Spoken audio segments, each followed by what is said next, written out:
What was, I know you had Capitol Records, obviously the parent and the umbrella of all this, but you had G-Fine and Capital Punishment as well. What were those? What were those two companies? G-Vine was the label that I was signed to at the time. And Capital Punishment was actually some of the A&Rs up at Capitol Records. They had put together like a little small like side thing going on, and that was Capital Punishment. You know, yeah. I see.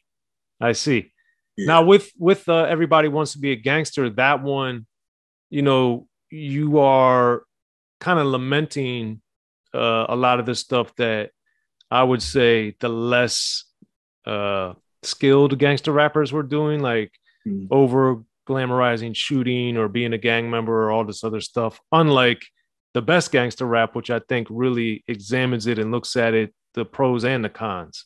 Yeah. So with Everybody Wants to Be a Gangster, what made you want to address that lyrically? Just seeing it. Like, you know, I've always been one of them cats, man, that I kind of wear, you know, I wear my heart on my sleeve via my pen. You know what I'm saying? If I'm feeling some type of way, I'll speak on it. And so just seeing it, you know what I'm saying? Like it had just got out of hand at that point in time. N.W.A. made their mark. You know, Compton was one that made their mark. DJ Quick was making his mark. You know, it was a few, but then it was just a lot of other people just doing it just to be doing it. Like, you know, and they didn't really understand what was going on. So I just spoke on it. Mm-hmm. Yeah, because on Everybody Wants to Be a Gangster, also you talk about what about the good hood times. And, you know, I think that's important too, because, you know, we've both, and you know better than me, but I mean, I've had plenty of great times in the most hood, ghetto, project, terrible environment. I've had like a lot of great experiences. Exactly. A lot of people have. You feel me? That's what I'm saying. I got a sister, man, from Atlanta, and every time she comes, she goes straight to the hood and they love her. You know what I'm saying? So yeah, and plus, man, I mean, you know, if you really look at my resume, man, even though I'm claimed as a gangster rapper, you know, I've never really rapped about destruction. You know what I'm saying? I never really rapped about anything negative as far as it's being destructive, just going, okay, you know, I'm not messing with this hood or you know, F that hood or F this dude or, you know, let's take a gun and go ride on them and do. That was never me about in my music, man. So I was never a destructive rapper. Right. Fair enough. And then with the On My Side, I know you got the Chill and Coolio on there, but what was the idea to branch out and get the two of them in particular? Well, like I said, with Chill, it was supposed to be a Compton's Most Wanted record. Dazzie Dee featured Compton's Most Wanted. And MCA, for whatever reason, didn't make it to the studio that time. So we had an open verse. And my brother Coolio was in the studio next door to me. He graciously jumped on, man. And this was right around the time, too, where he was smoking hot with his records. So for him to come jump on the record, man, without, you know, nothing, you know, it was nothing. He just came and did it. I think that's what made the record so special, man.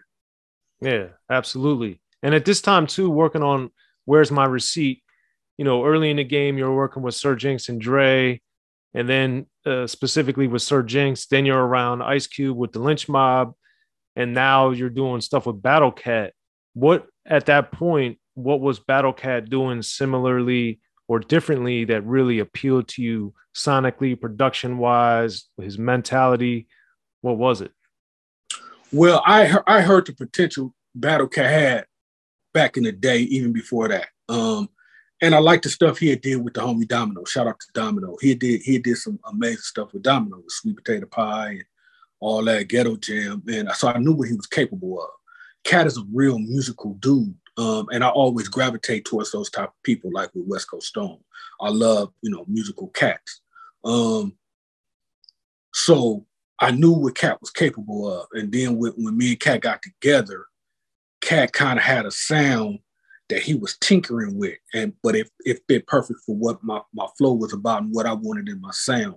And so if you really listen to Where's My Receipt, you can hear, like, you know, the early makings of the Snoop stuff and you know, the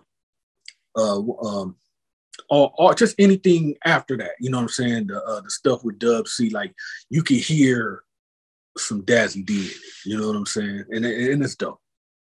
Yeah. And I also appreciated with the Wet Side Hoodsters how you had Mixmaster Spade and a lot of the on the remix version of that. So how, when you were starting to do that song, how did that come together? Just respect. I've always been one of them cats, man. I always pay homage to my G's, man.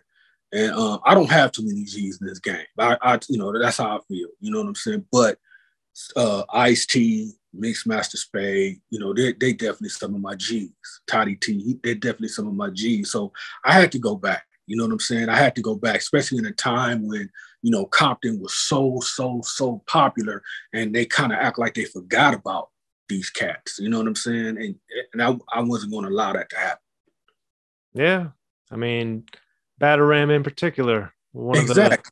one of the early big songs that wasn't the electro funk sound Exactly. from the West Coast.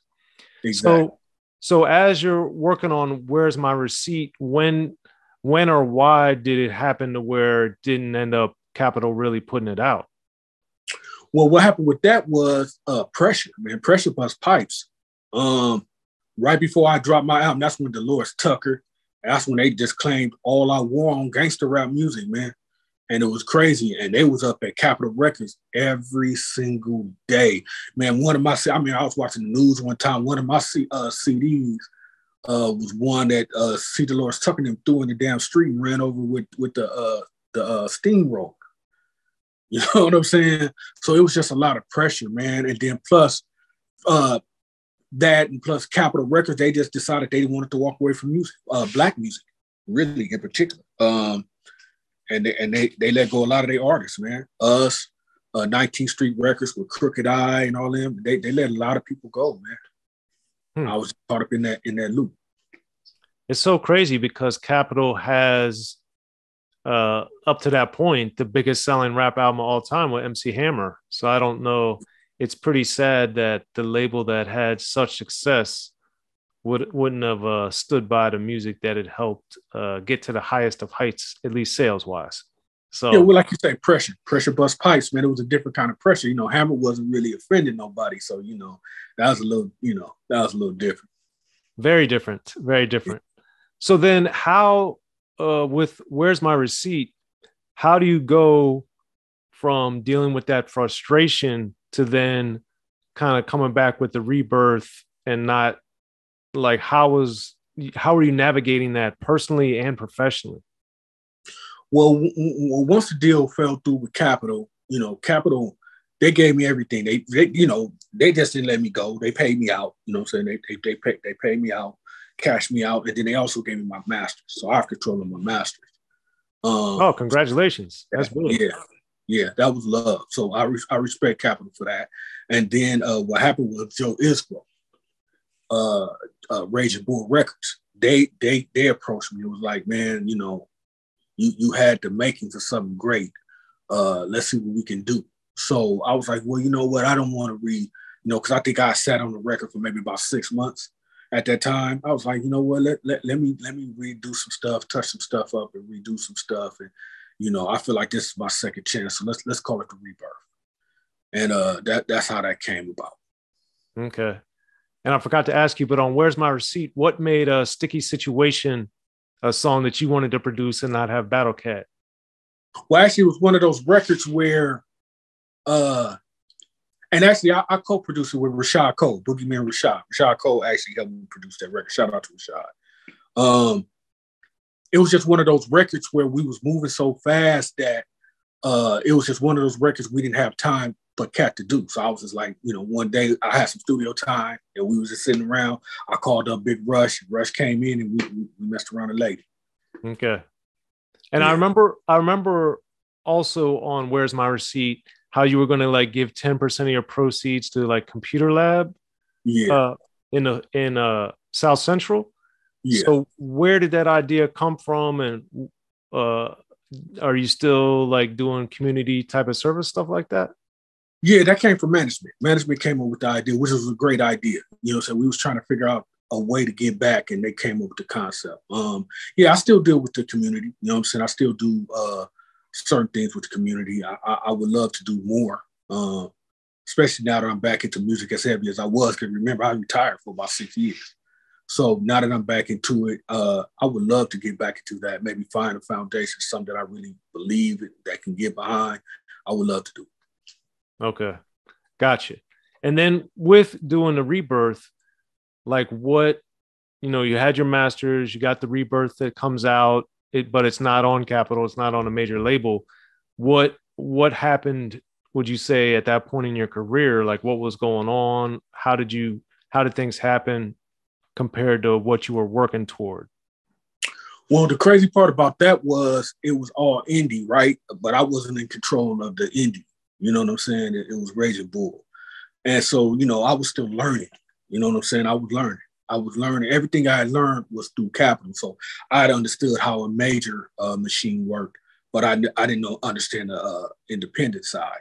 So, it was just a few shady things went on, like they had redid the album and put it out overseas, which did tremendously well, that I didn't even know about. You know what I'm saying? Just stuff like that, man. And that kind of put me in a headspace where I'm protective of my music. You know what I'm saying? So when I felt like there was some shadiness going on, I kind of stuck to myself, and that's when I got real heavy into producing. And so, that's when I started getting into battle with Mausberg, rest in peace, and Sugar Free, and I started producing more because I was like, okay, they can't tamper with this side of my love for music. So let me get off into this. And creatively, what did you get out of stepping more back into production side of things? Creatively, how do you think that helped or affected you? Well, I mean, you should be able to hear it in Baking Soda. You know what I'm saying? Because I actually had it. I actually concept wise, I had about 50% say in how that album was produced. So I approached it from a production side as well, a producer's as well. But I just learned a lot, man. I learned patience. You know what I'm saying? Dealing with other artists, their attitudes, their mindset, workplace, workspace with other artists. It just taught me a lot, man. It taught me how to really. I've always been one of them type of producers, man, where I always try to, build something around that particular artist. Like I don't want to give them something that either, somebody else got going on. Like I like really study an artist like Mausberg. I gave him a sound to his own, and I think he respected and loved that. And what made you gravitate toward Mausberg? Actually, Mausberg was part of N.W.A Records when I was signed, because I was signed to N.W.A as a producer, in-house producer. I was me and Quick, DJ Quick, we were the only in-house producers. And Mausberg came and through Tony Lane, Black Tone, and they I don't know, man, him and management, they were like real timid when introducing Mausberg to Quick. Like they just really didn't. They was trying to find a good time. They was trying to find timing to introduce Mausberg to Quick, so so Quick can accept him and work. But up until then, it was all me. You know what I'm saying? Like, Mausberg, rest in peace. He was so raw, he didn't even know how to stand in front of a mic. You know what I'm saying? He just was a hell of a rapper. So, so while they was trying to work introducing him to Quick, I had all this time to myself with Mausberg. So I taught him all that, man. Mic etiquette, when to breathe, when how to write verses. I taught him a lot of that, man. And so when he was ready, they still didn't want to do it. I was like, no, introduce this dude to this dude. You know what I'm saying? They both from Compton. They both from the same side. Introduce this dude. So he introduced them. You know what I'm saying? And then after that, man, the rest is history. They clicked. Right. Okay. And you've, with N.W.A too, you've been around some of the biggest, most important groups of artists, movements, however you want to put it, in West Coast rap history for decades. Mm-hmm. So what different things have you taken and used to help you along the way, from the ruthless N.W.A camp to the lynch mob camp to the laneway camp with Quick and all these different things. How have you been able to utilize these lessons along the way to get you to the baking soda era of Dazzie Dee? Just I look at all as seasoning, man. You know what I'm saying? Seasoning while I'm cooking. You know what I'm saying? I can't even describe how baking soda just fits this title of this album, but you know, man, just learning. You know, so I tried to take the best from everything that I did. You know what I'm saying? Because you know, it's not even bragging, man, but really, this is a fact. There is no gap in time in West Coast music since I had stepped foot in it that I didn't have a foot in it. You see what I'm saying? Like, you know, from '88 to my solo stuff, to Lynch Mob, to to Laneway, to New West with Bang Loose, Glass Malone, you know, up until, you know, now. There's not a time where my footprint is not stamped in this West Coast thing. And I love that, man. Yeah, no, that's a big testament to all the work you've put in over the years. Appreciate you, brother. I appreciate you. Congratulations on that. And with when you did come back on the mic, what made you want to do that in addition to the production again? Well, West Coast Stone tell this story the best, man. But what happened was I got a group called New Legend, me and my little young bro, D.O.C. And what happened was Dow was, we came up with the concept where Dow was with, like, okay, we like what these youngsters is doing, but, you know, they over here grabbing beats from YouTube, random beats. They, you know, we was like, man, let's see what they'll sound like under full production. And so I reached out to Dow, and Dow was like, yeah, I'm with it. So we messed around, and then we came across this track by the H&1, and it was real West Coast, real Westy. And Dow was like, rap on it.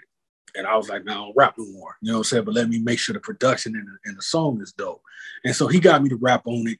And I reached out to JD, and I reached out to DJ Chill. And we came up with something. He was like, this is kind of dope. So then Stone called me, because I got Stone on the hook. And then Stone called me, was like, D, let's do a project together. Let's knock out an album. I was like, man, I don't rap no more. He's like, come on, D. I was like, nah. He was like, come on. So he called me, man, about 2 weeks straight. And then one day I just picked up the phone. I said, look, we'll do it. Only way we'll do it, though, it got to be different, man. It got to be different. It can't be, I don't even want to do something that people would expect me to do. And so it got to be different. So I was like, okay, let's go. So I think, you know, that whole approach really was a testament for everything I've been through. Well, there it is.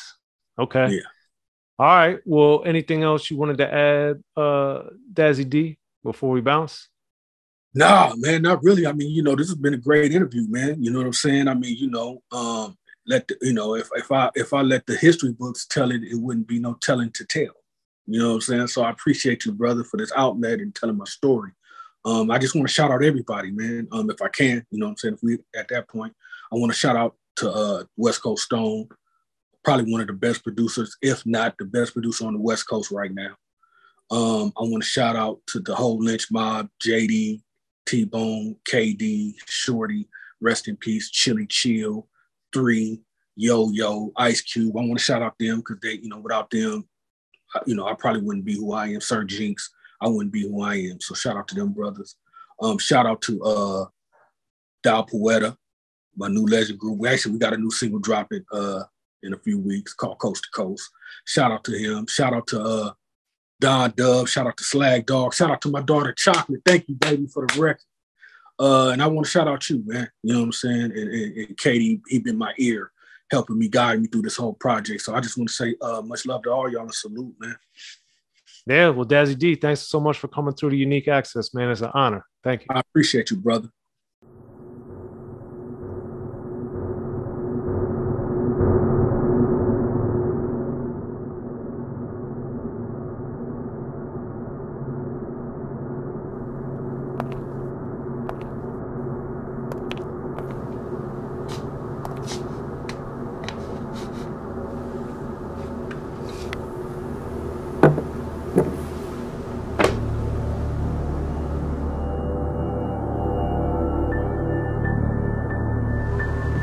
And I want you to listen real close to me.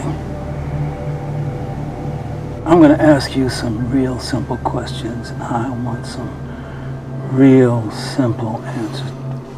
Do you understand? Yeah. Do you understand? Yes, I understand.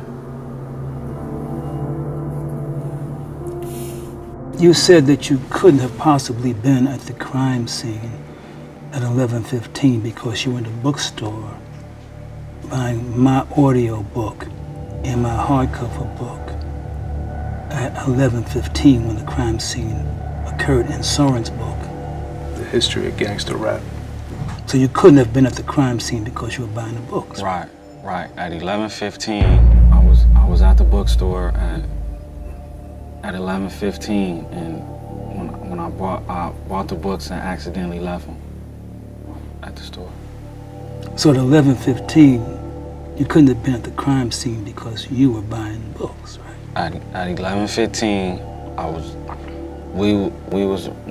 when I was leaving, it was some people coming in, and I forgot to grab. But you don't remember who what they look people, like. what they look like or nothing, right? No. So,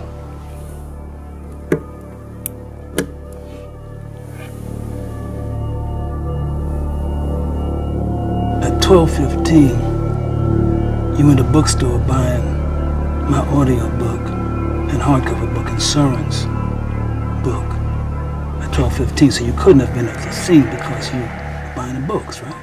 Yeah, at 12, exactly, at 12:15 exactly, I was at the bookstore.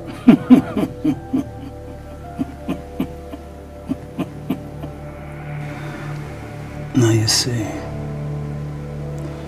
You know you done fucked up. What you mean? First you said you were at the bookstore at 11:15, and then you said it was 12:15. You know you done fucked up, man. He fucked up. Yeah, he fucked up. He fucked up. Man, you confusing me, man. So, you get my book, my audio book, 40 years, and Soren's book, History of Gangster Rap, and if you don't, you know you done fucked up, right? Man, the more those cops ask me questions, the more I wish I bought them motherfucking books.